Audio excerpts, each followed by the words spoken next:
당분간은 엔비디아 계속 치고 나갈 건데 여기서 계속 치고 나가려면 엔비디아만 성장하고 다른 빅테크들이 멈춰야 되는데 저는 그 시기는 굉장히 빠르게 줄어들 거라고 봅니다. 그 줄어드는 거의 핵심은 파운드리가 벌크업 캐파를 얼마나 맞춰주냐에 따라인데 그게 뭐 2-3년 이상 걸릴 것 같지는 않고요. 저라면 제가 틀릴 수도 있지만 저라면 하이닉스 투자를 안 할 것 같아요. 저는 삼성전자가 훨씬 매력적이라고 봅니다. 삼성전자가 못 간 이유는 되게 심플한 것 같아요. 저는 상대적으로 너무 한미반도체만 부각이 된 것 같아요. 그래서 한미반도체랑 같이 갈 수 있는 회사가 뭔가 했더니 저는 라고 보거든요. 엔비디아가 끝이 아니고 엔비디아 레퍼런스를 가지니까 북미의 소위 말하는 빅테크, 빅세븐, 테슬라 뺀 나머지는 다 MLB 기판을 쓰려고 하고 있고 이미 쓰고 있습니다. 네, 안녕하세요. 반갑습니다. 그로스 리서치 이재모입니다. 이번 영상은 저희 그로스 리서치 초대석 시간이고요. 요새 유튜브계에서 굉장히 핫하신 분을 저희가 정말 어렵게 모셨습니다. 오늘 모신 분 바로 소개해드립니다. 훈훈한 주식의 김지훈 대표님 바로 인사드리겠습니다. 대표님 안녕하세요. 안녕하세요. 네, 저희가 지금 들어오기 전에도 사석에서 네네. 많은 얘기를 나눴는데 네네네. 진짜 개인적으로 유튜브 제가 방송 잘 안 보는데 네네. 그래도 좀 뵀던 분, 네. 자주 뵀던 분이거든요. 그리고 제가 좀 이렇게 영상을 보면서 반갑다 이렇게 느낀 분이었기 때문에 네. 정말 모시고 싶었는데 네. 와주셔서 정말 감사합니다. 저도 너무 감사합니다. 네. 워낙에 바쁘신 분이라 저희가 정말 어렵게 모셨고요. 오늘 진짜 그 귀한 얘기를 전달 드릴 것 같으니까 많이들 봐주시길 바라겠습니다. 자, 바로 좀 시장 이야기, 그 다음에 뭐 섹터 이야기 이제 질문 드려볼 건데 네네. 최근 저도 개인적으로 올해 24년도 상반기 봤을 때 반도체가 이제 좋을 거라고 뭐 사실은 예상? 뭐 느낌이 있었는데 뭐 이 정도까지 좋을까 싶었거든요. 네네. 최근에 이 엔비디아 필두로 해가지고 반도체 쪽 정말 핫하거든요. 네네. 더 간단한 이야기 있는데 김지훈 대표님은 좀 의견이 어떠십니까? 네. 일단 짧게 제 소개를 하자면 저는 이제 김지훈의 훈훈한 주식 유튜브 채널을 운영하고 있고 주식 관련된 여러 가지 강의랑 책을 쓰고 있습니다. 그래서 일단 제가 2차 전지만 보는 것처럼 사람들이 오해하실까봐 그렇죠. 저는 전 섹터를 다 다루고요. 제 매출의 주 핵심은 전업 투자자입니다. 그러니까 전업으로 투자를 하고 있기 때문에 2차 전지뿐만 아니라 다른 섹터 다 보는데요. 제가 이제 반도체 관련돼서 항상 우려됐던 부분은 그런 거였습니다. 그러니까 주식이라는 거는 대표님도 너무 잘 아시겠지만 사람들의 기대값, 멀티플과 그 회사가 벌어들이는 이익의 곱하기거든요. 그러면 사람들의 기대값만 높아서는 절대 주식이 더 올라갈 수가 없고 사람들이 생각하는 기대값과 그 회사가 벌어들이는 이익이 같이 올라와야지 주가가 가는 거거든요. 근데 반도체 섹터는 사람들의 기대값은 AI란 그다음에 HBM이라는 고대형 메모리 반도체에 대한 기대감이 엄청나게 컸는데 그거에 대해 숫자가 따라오지 않았기 때문에 제가 좀 퀘스천 마크를 달았던 거고요. 2차 전지를 워낙 좋다고 말씀드렸던 이유는 딱 한 가지였습니다. 사람들의 기대값 대비, 그러니까 뭐 에코프로나 에코프로비엠이나 포스코 퓨처엠이 올라오기 전부터 말씀드렸던 이유는 2차 전지가 회사가 벌어들이는 이익은 막 연간 50%씩 성장하는데 사람들의 기대값이 낮았던 거죠. 근데 엔비디아 주가 역시도 마찬가지로 보는데 폭등했던 이유가 아직까지도 쉽게 말하면 지금 이제 1년치 포워드 PER로 기준으로 치면 30배가 채 안 됩니다. 왜냐면 엔비디아 과거의 평균 PER 보시면 60배가 넘었거든요. 근데 사람들에 대한 기대값, 멀티플보다 이익이 더 빠르게 너무 빠르게 성장을 하는 거예요. 엔비디아는 원래 게임에 들어가는 이제 그래픽 카드로 엄청 이제 핫하고 게임 외에 뭐 비트코인에 들어 비트코인 채굴하는 데 쓰는 그래픽 카드로 굉장히 떴었는데 지금은 이제 기존 캐시카우이 게임이라든지 자동차라든지 비트코인에 들어가는 걸 완전히 뛰어넘는 AI 서버형 데이터 센터형 매출이 연간 100%씩 폭증하기 때문에 실적도 잘 나왔고 사람들의 기대값을 뛰어넘는 수준의 이익 상승이 나왔기 때문에 주가가 계속 올라온 거고요. 그래서 지금 현 주가 포워드 PER 기준으로 30배 미만이니까 여전히 목표가 뭐 $1,000 이상 계속 나오는 이유는 엔비디아의 과거의 평균 PER 값 약 60배 정도를 봐도 대략 $1,100 이상이 나오기 때문에 여전히 저평가돼 있다고 보는데 그러려면 엔비디아의 그 소위 말하는 그 5천만 원 가까이 되는 이 엔비디아의 AI형 칩이 계속 잘 팔려야 되잖아요. 그렇죠. 그러면 제일 중요한 거는 철저하게 수요와 공급인데 다행인 거는 첫 번째는 공급이 여전히 딸린다는 거예요. 그러니까 엔비디아를 만들어주는 엔비디아용 GPU를 만들어주는 TSMC의 그 코어스 패키징, 그 최첨단 어드밴스드 패키징 자체가 지금 물량이 딸리는 거죠. 왜냐하면 TSMC는 원래 엔비디아보다 애플이 주력 고객사거든요. 근데 애플도 AI에 대한 강력한 수요에 따라서 애플도 계속 업그레이드된 칩에 대한 수요가 있는 거죠. 그래서 엔비디아 물량을 이만큼 따로 빼놨는데 그거보다 자꾸 엔비디아에서 추가로 야, 더 빼줘 물량 우리 더 확보해야 돼요. 그래서 50% 늘려줬는데 그걸로 지금 부족한 거죠. 그래서 엔비디아 칩은 잘 팔리는데 공급에서 TSMC가 못 따라오는데 만약 TSMC 공급 물량의 일부를 삼성전자나 인텔이 가져갈 수 있다면 계속 엔비디아 칩이 계속 초과 수요 상태가 나올까? 그거에 대해서는 퀘스천 마크인 거고요. 엔비디아 칩을 계속 다른 빅테크들이 사줘야 되는데 계속 5천만 원 이상의 비싸게 주고 사줘야 되는데 그러기엔 쉽지 않은 게 지금 잘 아시겠지만 마이크로소프트도 마이아 100 그 신규 칩을 개발했죠. 그 다음에 아마존 그 AWS 웹 서비스도 신규 칩을 또 추론용 따로 학습용 따로 개발했죠. 그 다음에 메타 또 신규 칩도 따로 개발했죠. 그러면 자기네들이 개별 칩을 개발하면 점점 엔비디아 칩을 그 쓸 수 있는 여력은 계속 낮아지는 거죠. 근데 그게 시차가 걸리겠죠. 어느 정도 시차가 걸리니까 당분간은 엔비디아가 계속 치고 나갈 건데 여기서 계속 치고 나가려면 엔비디아만 성장하고 다른 빅테크들이 멈춰야 되는데 저는 그 시기는 굉장히 빠르게 줄어들 거라고 봅니다. 그 줄어드는 거에 핵심은 삼성전자 파운드리랑 인텔의 파운드리가 캐파를 얼마나 맞춰주냐에 따라인데 그게 뭐 2, 3년 이상 걸릴 것 같지는 않고요. 지금 오늘도 보니까 삼성전자 HBM3E 이제 하이닉스에 계속 지금 뒤진 상태로 하니까 삼성전자 입장에서 지금 완전히 똥줄 상태이기 때문에 그거는 엔비디아가 계속 치고 가려면은 저는 1년 최소 1년에서 최대 맥시멈 1년 6개월 안에는 이거는 줄어들 거라고 봅니다. 격차는. 격차는 줄어든다. 네네.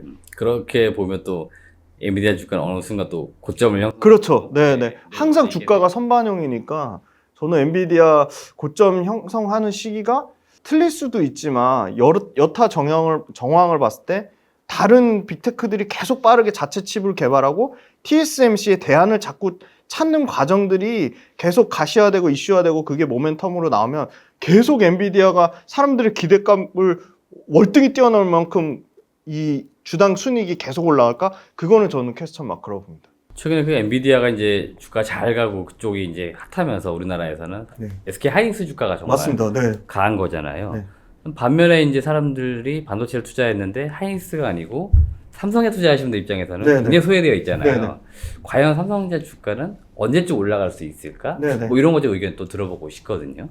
진짜 중요한 얘기인데 삼성전자 저라면 제가 틀릴 수도 있지만 저라면 하이닉스 투자를 안 할 것 같아요. 저는 삼성전자가 훨씬 매력적이라고 봅니다. 삼성전자가 못 간 이유는 되게 심플한 것 같아요. 하이닉스는 반도체 100% 매출인 회사고요. 삼성전자는 매출 자체가 쪼개져 있어요. 삼성전자의 가장 큰 매출 포지션이나 이익 포지션을 차지하는 건 반도체가 아닙니다. 매출과 이익에서 30% 이상을 차지하는 거는 휴대폰입니다. 휴대폰이 잘 돼야지 휴대폰에 딸린 반도체도 잘 되는 건데 휴대폰이 굉장히 부진한데 다만 아주 긍정적인 거는 세계 최초로 AI 폰 지금 냈잖아요. 갤럭시 S24. 24가 생각보다 지금 잘 팔릴 가능성이 매우 높고 예약도 지금 초과 상황에 나오고 있고 그리고 삼성전자에 무시하지 못할 부분이 물론 하이닉스도 파운드리가 있지만 월등히 삼성전자 파운드리가 TSMC에 이어서 2등이잖아요. 근데 삼성전자의 파운드리가 상당히 저는 과소평가되어 있다고 봅니다. 물론 점유율 격차가 더 벌어졌어요. TSMC가 지금 거의 70% 육박, 75% 육박하고 삼성전자는 30%까지 갔다가 지금 18%까지 내려왔는데 저는 충분히 벌크업 할 수 있다고 보는 이유는 딱 하나입니다. 아까 말씀드린 TSMC 그 코어 스캐파가 그 엔비디아 빨로 100% 집중할 수가 없고요. 계속 고객사들의 불만은 쌓일 겁니다. 납기 맞추기 어렵죠. 엔비디아가 계속 가격 비싸게 받죠.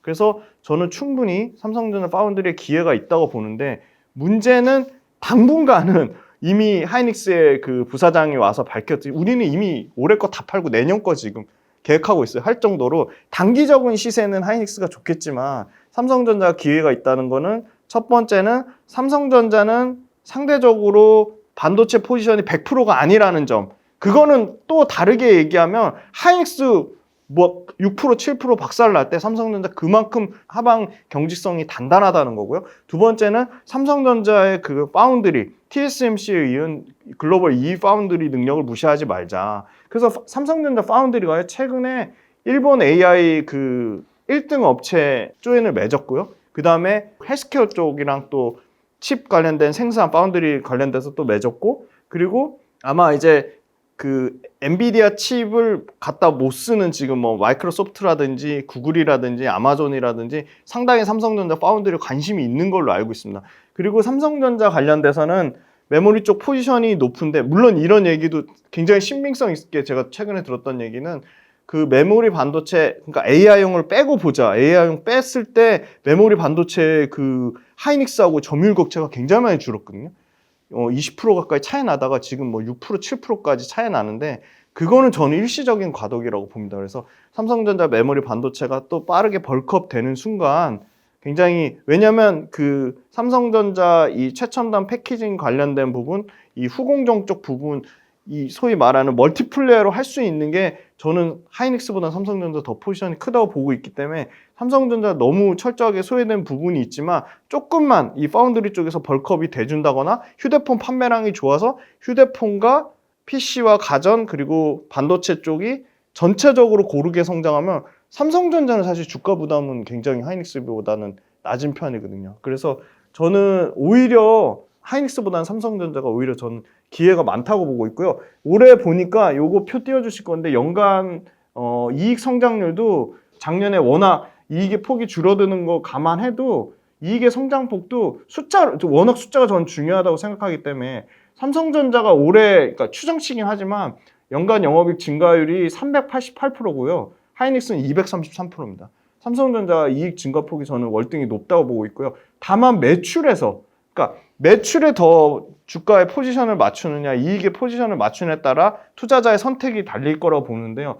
이익은 삼성전자가 하이닉스보다 월등히 더 기저효과 때문에 좋아지고요. 매출단에서는 하이닉스가 삼성전자보다 월등히 좋아집니다. 하이닉스 아까 말씀드렸듯이 HBM 반도체 이미 다 팔아서 내년 거를 기획하고 있다고 하는데, 하이닉스가 지금 매출단에서 예상되는 거는 78%, 삼성전자가 16% 정도니까, 이 16%는 이거 지금 앞으로 나올 HBM3 2에 대한 추정치가 전혀 반영이 안 됐기 때문에 이렇게 격차가 나는 건데, 나는 이익에 대한 포커스를 맞추겠다 하면 여전히 하이닉스지만 전체적인 삼성전자에 더 좋아지는 그림으로 봤을 때는 저는 주가 부담이 없는 삼성전자가 더 매력적이라고 보고요.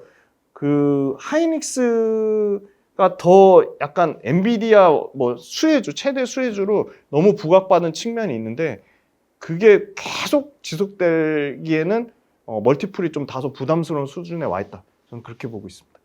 최근에 반도체 쪽 워낙에 좀 핫하기 때문에 뭐 SK 하이닉스 올라가는 거 분명히 봤고, 네. 또 최근에 한미 반도체 올라가는 것도 봤고, 네네. 그러면 추가적으로 반도체 쪽에서 좀 살만한 기업들이 없냐, 뭐 이렇게 문의하시는 분도 많잖아요. 맞습니다. 지금 시점에서 반도체 쪽에서 아직 이 종목들은 좀 못 갔다, 그런 종목들이 있으면 좀 어떤 기업들이 있을까요? 네.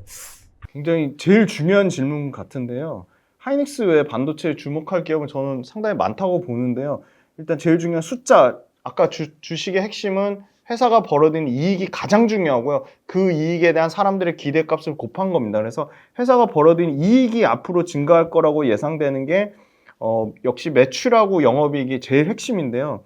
요 그 표 띄워 주실 건데, 한미반도체가 올해 사실 앞으로 늘어날 매출 증가율로 치면 가장 높습니다. 그런데 올해 매출 증가율만 중요한 게 아니라 작년의 기저효과도 중요합니다. 한미반도체 190%나 매출이 증가로 보실 게 아니라 작년에 55% 이상 매출이 줄었기 때문에 그것까지 감안하면, 이것도 개인차가 있겠지만 저는 되도록이면, 물론 주시장이 대표님도 잘 아시겠지만 제일 좋아하는 거는 작년보다 갑자기 월등히 실적이 좋아지는 실적 턴어라운드를 좋아하지만, 안정적으로 꾸준히 투자하시려면 월등히 실적 좋아지는 것보다는 작년에 힘들었어도 23년도에 역성장 안 하고 24년도도 성장하는 그림이 훨씬 중장기적으로 롱런에서 투자하기엔 더 좋다고 보는데, 보니까 작년에 그 역성장 안 했던 기업들을 추려봤더니 굉장히 적습니다. 일단 HPSP가 작년에 역성장을 안 했고요. 매출단에서 12% 정도 성장을 했고요. 그 다음에 작년에 역성장 안 한 게 이수페타시스가 역성장을 안 했습니다.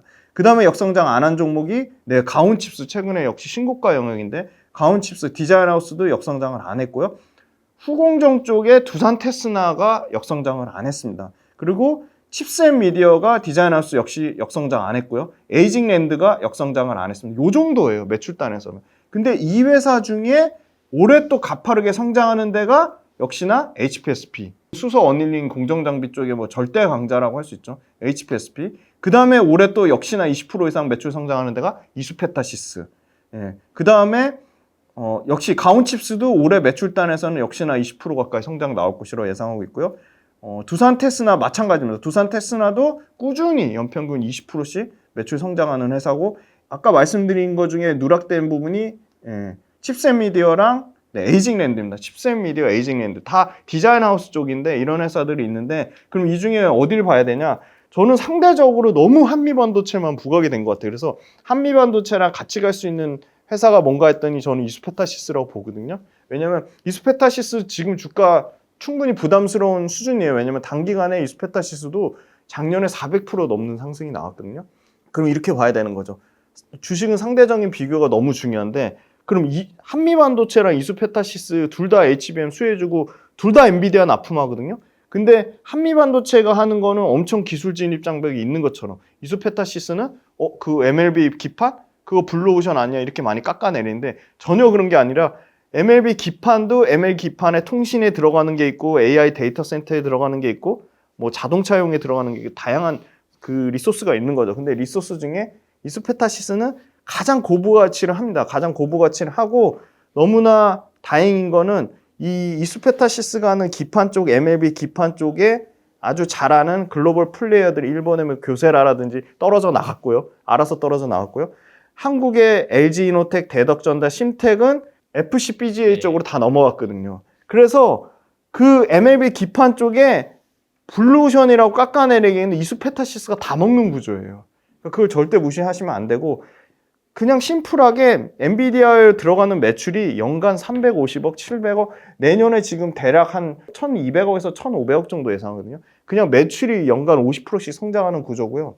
엔비디아가 끝이 아니고 엔비디아 레퍼런스를 가지니까, 야, 마이크로소프트가 우리도 기판 줘봐, 아마존이 우리도 줘봐, 메타 우리 줘봐, 이렇게 해가지고 북미의 소위 말하는 빅테크, 빅세븐, 테슬라 뺀 나머지는 다 이수페타시스 MLB 기판을 쓰려고 하고 있고 이미 쓰고 있습니다. 그래서 이수페타시스의 장점은, 이수페타시스가 하는 MLB 기판 쪽의 경쟁사가 미국의 넘버원 TTM이라는 회사가 있고 대만의 WS가 있는데, 대만의 WS는 또 사람들이 2차 전지만 미중무역 분쟁 얘기하시는데 반도체 쪽도 엄청나게 미중무역 분쟁에 수혜줍니다. 그래서 이 대만의 WS의 점유율은 계속 낮아지고요. 이 미국 TTM은 뭐 넘사벽 1등인데 TTM은 가격도 안 맞춰줘, 납기도 까다롭게 굴어, 오히려 슈퍼 의지를 하는 거죠. 그래서 상당 부분 틈새 시장을 이수페타시스가 가져가고 있고, 심지어 MLB 기판에 3위까지 올라왔고요. 2등이 대만의 WS인데 거의 2등이랑 거의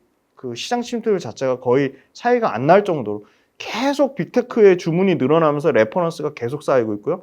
그리고 이수페타시스가 최근에 공장 증설을 했습니다. 그게 7월 달에 완공이 되는데, 7월 달에 신규 공장 증설에서 늘어나는 매출 캡하면 대략 1,500억이 매출에 애드되는 효과가 있습니다. 그러면 당연히 매출이 한 단계 레벨업 되는 수준이고요. 세 번째는 이수페타시스가 그러면 북미의 빅테크의 AI 그 반도체 쪽만 하냐? 굉장히 안정적인 캐시카우인 통신 네트워크가 있습니다. 이수페타시스의 통신 네트워크 고객사는 다 글로벌 1등이에요. 브로드컴, 시스코, 최근에 아리스타 네트워크라는 회사까지. 이런 회사들 아리스타 네트워크, 브로드컴 다 지금 신고가거든요. 왜냐하면 아리스타 네트워크나 브로드컴이나 시스코나 이런 회사들이 신제품을 냈는데, 신제품 이 스위치나 라우터 이런 거는 기본적으로 검색해서 여러분들이 한번 찾아보세요. 스위치 라우터가요, 신제품으로 가면 당연히 비싸집니다. 왜냐하면 비싸질 수밖에 없는 게 훨씬 더 데이터 처리를 빠르게 해야 되고 효율적으로 해야 되니까 제품 단가가 비싸지는 거죠. 그러면 스위치나 라우터에 들어가는 기판도 당연히 비싸집니다.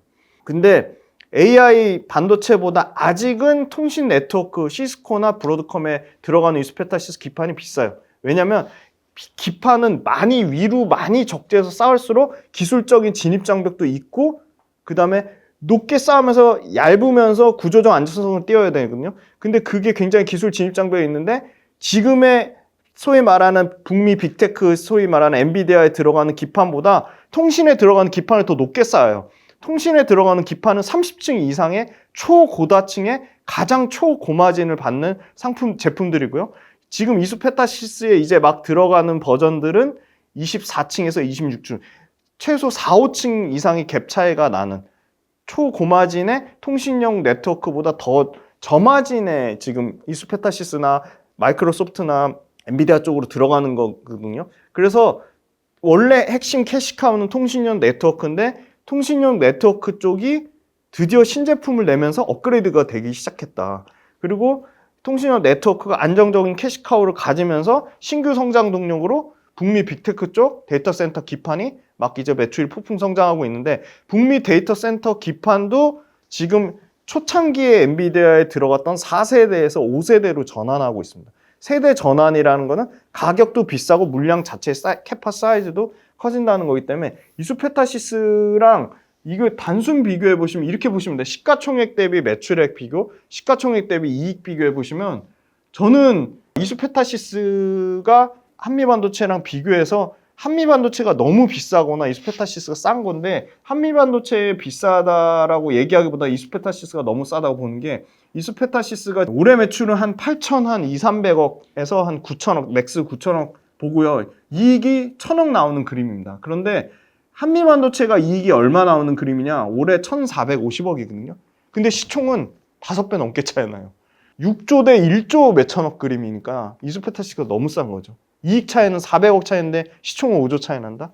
근데 이수페타시스가 그러면은 MLB 기판에서 통신에서 점유율을 뺏기냐? 그것도 아니거든요. 북미 빅테크 점유율을 뺏기냐? 그것도 아니거든요. 그래서 PQ가 모두 좋아지는 구조다. 근데 다만 저는 언제가 기회라고 보냐면 그 7월 달에 양산하면 2분기에 매출이 약간 슬로우해질 수 있을 것 같아요. 그러니까 그때 양산할 때 약간 과도기가 있고 작년에 4분기 때 실적 안 좋았던 건 딱 일회성 비용인 거죠. 사람 엄청 많이 뽑았고요. 신규 공장 증설하는데 증설 비용, 고정비가 엄청 나간 거죠. 감가상각 나가는 게. 그게 언제 떨구냐면 올해 24년 말에 다 떨구더라고요. 그래서 그 부분 감안하면 이익이 사실 24년보다 25년도에 더 드라마틱하게 좋아지는 구조거든요. 그래서 저는 하이닉스랑 AI 반도체 관련돼서 한미 반도체만 보지 말고 좀 이수페타시스 보자 그렇게 말씀드리겠고요. 그리고 한 종목 더 말씀드릴까요? 네. 그 다음 봐야 될 게 역시나 저는 HPSP인데 HPSP는 고압수소 어닝링 장비 관련돼서 사실은 고압수소 어닝링 장비가 미세 공정의 핵심이 될 수밖에 없거든요. 그러니까 계속 낸드는 200당 이상, 메모리 반도체는 1B, 1C 계속 미세화되면 미세화될수록 계면에 계속 결함 문제가 생기는 거죠. 근데 계면 결함 문제를 치유할 수 있는 거는 기존에 고온으로 했는데 고온으로 하면 소재를 망가뜨리는 구조적인 문제가 계속 발생하는 거예요.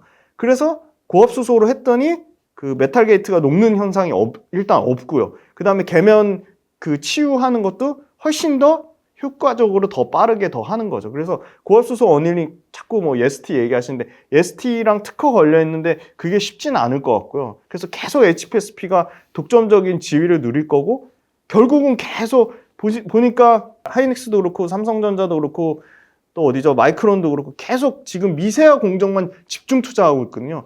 그럼 미세화 공정 계속 집중 투자하다 보면 미세화 공정 관련돼서 계속 생산 수율, 생산의 효율성, 그 다음에 미세 공정 관련된 계면의 결함 문제가 계속 발생할 수밖에 없어요. 계속 급적으로 집중되다 보니까 그래서 이 계면 결함 그 치유하는 거는 지금 당분간은 계속 고압수소 어닐링 장비가 독점할 수밖에 없고 심지어 TSMC가 지금 줄 서서 눈치 보는 회사가 이 HPSP거든요. 그래서 비싼 거 아는데 비싸지만 당연히 미세화 공정의 최대 수혜를 받을 수밖에 없는 거고 두 번째는 드디어 이 회사도 신제품이 나오거든요. 고압 습식 산화막 장비 HPO. HPO는 24년 이제 초도 물량 자체가 단순히 지금 뭐 TSMC발이 아니라 D램 회사 지금 하나 낸드 회사 기존 한 개에서 최소 D램에서 고객사가 2배 이상, 낸드에서 3배 이상. 그러니까 D램과 낸드가 같이 좋아지는 구조기 때문에 일단 독점 구조고 고압소수 어닝 장비가 독점 구조고 미세화의 최대 수혜고 그리고 독점 구조기 때문에 당연히 마진율이 50% 넘게 나오는 회사고 그래서 이 HPSP 자체는 계속 독점 구조가 당분간은 최소 1, 2년은 깨지지 않을 거고 그게 숫자로 증명하는데 숫자 증명하는 게 보니까 매출과 이익이 연간 50%씩 늘어나거든요. HPSP 숫자 한번 보시면 이익이 올해 드디어 1,000억 넘는 1,200억에서 한 1,300억 정도 이익이 나오고 매출은 대략 드디어 이제 HPSP도 3,000억 넘는 내년으로 치면 한 3,500억대 올해는 한 2,500억대 그래서 매출 이익이 아까 역성장 안 하는 회사가 10개 안짝이었는데 그 중에 당연히 하나고요. 매출은 뭐 연간 40%씩 성장하는 회사 이익 역시도 매출과 이익이 모두 한 연간 40% 이상 성장하는 회사서 그 주가 올라가는 것만큼 실적이 가파르게 따라 올라오고 있다. 그래서 저는 압도적으로 이 스페타시스랑 HPSP는 한미반도체나 SK 하이닉스 외에 꼭 봐야 될 회사라고 보고 있습니다. 그러니까 지금 얕하게 주목받고 있는 종목 이외에 추가로 더 이제 네. 주목받을 수 있는 기업들로 이스페타시스, HPSP 네. 이 두 개 기업이 우리 김유 대표님 입장에서 또 탑픽이 될 수 있다 이렇게 네. 의견 드리는 거니까 투자에 참고하시면 될 것 같습니다.